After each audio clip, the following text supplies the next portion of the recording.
Hi everyone, and welcome to our video on graphing polynomials, where we will be using a calculator. So we will also find some other important information which the calculator could help with, but let's go ahead and start some of these off without the calculator just to get used to some of the things that we can find quick.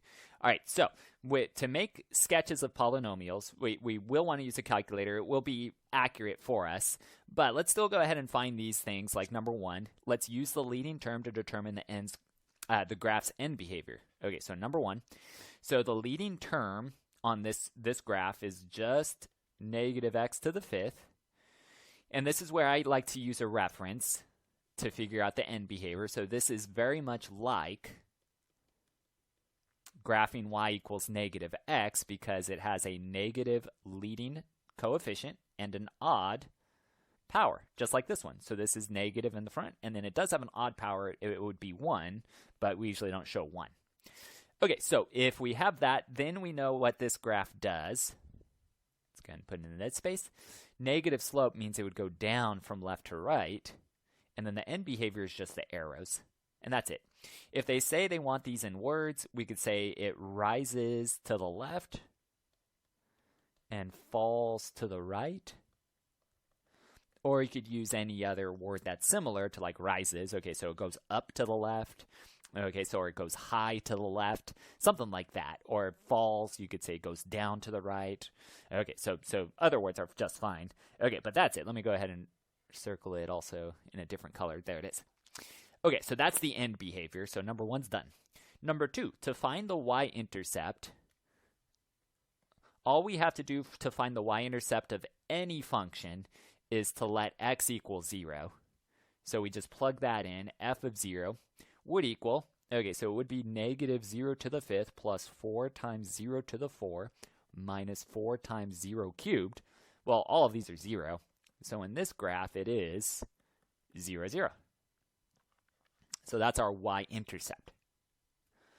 Okay, and then if we were going to fully do this by hand, we would start to use some other points to help us sketch.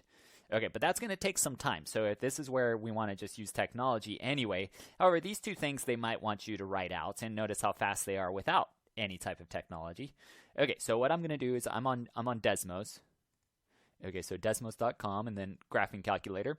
I use this because it's fast and easy, but if you have like an 84 or an Inspire, there's similar methods that you can get it graphed. The main thing is just make sure when you're typing it in, it is identical.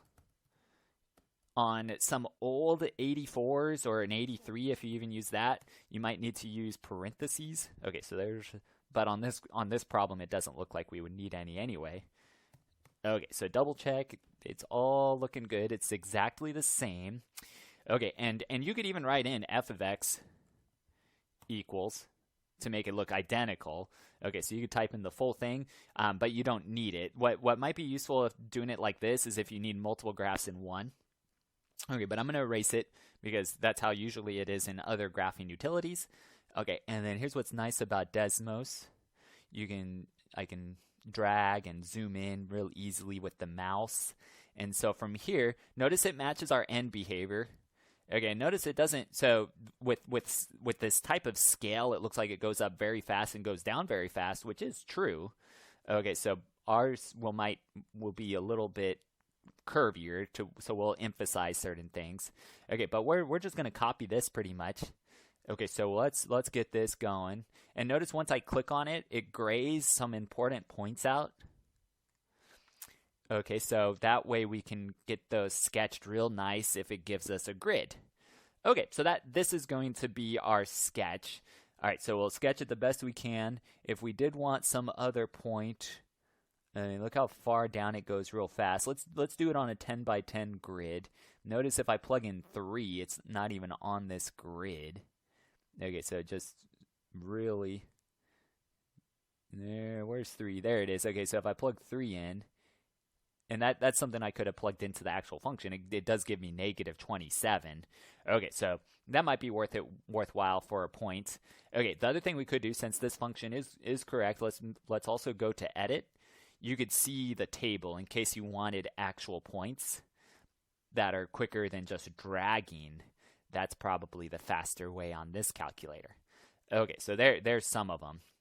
Okay, so let's go ahead and sketch it. All right, so I'm going to move it so I can write it.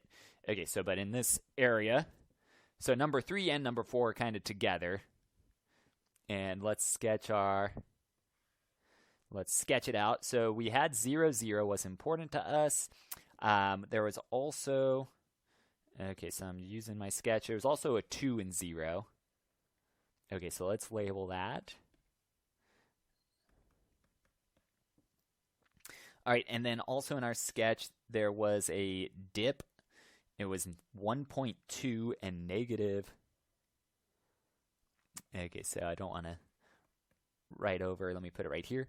And negative 1.1 to 1 decimal. Okay, so there was that point. And then afterwards, we could just kind of sketch the rest of it as it was. So I went through there, went to that dip, and it did something like that.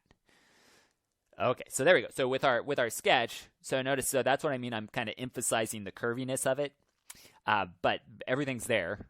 Everything's there on it, and I have the end behavior. Okay, so it looks good.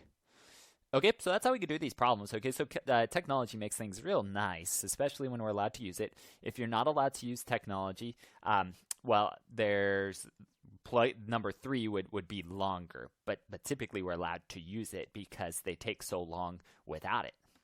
All right, so let's see another one though. Okay, so this is our sketch. If it gave you a grid, make sure to graph it accurately. So for instance, like negative 1 and 9 was a point that you could plot pretty nicely on it. Okay, so that is something we could have plotted on a good grid. Okay, to get that picture accurate there. However, if it's blank, then just label some of the points. Okay, so let's see one other. Okay, so let's graph g of x, which equals this function. Let's still do 1 and 2 without any help of technology. So let's use the leading term. So notice one thing too in this problem. Let me write out the original function. Note that this is not in descending order. We should rewrite it. Descending order is when the larger powered variable is written first. So it'd be, and make sure the signs connect with it. So negative 1/4 x to the 4. This 1/4 would be positive 1/4. Okay, remember if there's no sign at all, it's always implied that it's a positive. And I just put it there just to put it. Okay, so that's it. So that means our leading term is negative 1/4 x to the 4, so it has to have the variable part with it. All right, and so if I'm going to graph this is where I'm thinking it's much like, or if I'm just using the leading term, it's very much just like negative x squared. So I'm just going back to something that I know without any help. This is a quadratic, so it matches the sign, and it matches whether or not this is even or odd. And then this negative quadratic, well, I know if it was a plus, the parabola shape would have been going upward, but because it's negative, it would go downward. Okay, so there is our end behavior. Okay, so I'm going to write it falls left and right. All right, number 2, finding the y-intercept. Again, that's usually not much of a big deal. So I just want to plug 0 into my function using this one. I'm just going to start using this form. If I plug 0 into x, it would be negative 1/4 times 0 to the 4th plus 1/4. Well, 0 to the 4th is 0, and then times in negative 1/4 by 0 is still 0. So this is g of 0 equals 1/4. So that means my y-intercept is 0 and 1/4. Okay, so that's the point. Let me go and box this 2 in words, so falls left and right. Okay, so 1 and 2 are done. And then 3 and 4 kind of come together now that we'll use our calculator. Okay, so back to this. I'm just going to hit X to get rid of it. And then now I'm just going to type it in exactly the way that I see it. So negative 1 divided by 4. Make sure to move the arrow. See, if I push x to the 4 right now, it will give you a graph, but it's not the right one. So x to the 4 should not be down in the denominator. Make sure to move the arrow over so x is to the side. And then now we could do, and then again, make sure the arrow, so if I, you have to be careful sometimes of the arrow. So I moved it to where it's down below. So plus, and then 1 divided by 4. Okay, so there we go. Okay, and like before, so these polynomials, they when zoomed out, I mean, it doesn't show much. So the scale of these things, they zoom, or they go down and up real quick from the x-axis. So again, we usually kind of emphasize curviness when we do graph it. All right, and then I'm zooming in on this. Notice it kind of looks like a regular parabola, except it just doesn't come to a single point. Well, I mean, it does, but not as curvy as a parabola. So it's kind of like it got hit in with a hammer a little bit. Okay, but either way, when you click on it, notice it gives you some important points. So we can plot those. So these are the x-intercepts. So this can also, if they wanted the x-intercepts, we do have them. Okay, so we can plot them real quick there. And then from there, again, if I needed other points, I could plot these or use some type of accuracy to get them. Okay, but it still goes down very, very quick. So all I'm going to do is just kind of plot my, and then there's the y-intercept that we found, 0 and 0.25. Okay, so I'm going to plot this. Let me move it over. And so our graph, let me go ahead and get my points marked. So there's negative 1, 0. Here's going to be 1, 0. And then here was the 0 and 1/4. And I'm using a fraction, but you can change it to the decimal, to 0.25. Okay, and then after that, it did something like this. There we go. All right, done.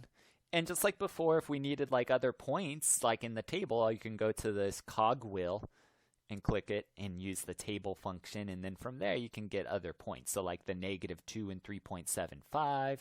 Okay, so you can find some other ones. Say I wanted to know what 3 was or 4 was. Okay, so there's some other values I could plug in to plot it more accurately if they gave us a grid. All right, so that's that though. So I'm going to leave it just as is, and we're done. Notice that it matches what we wrote for number 1. It does fall left and right. Okay, so these ones the calculator could have found, but still, often they want these all by themselves anyway, without doing other stuff with a calculator. So that's why I like to do it by hand, just to get used to it. Okay, so that's it though. So if you have to graph these things, calculator. So a calculator's real nice. All right, so if you do have questions though, please let me know. Otherwise, thanks for watching, and I'll see you again soon.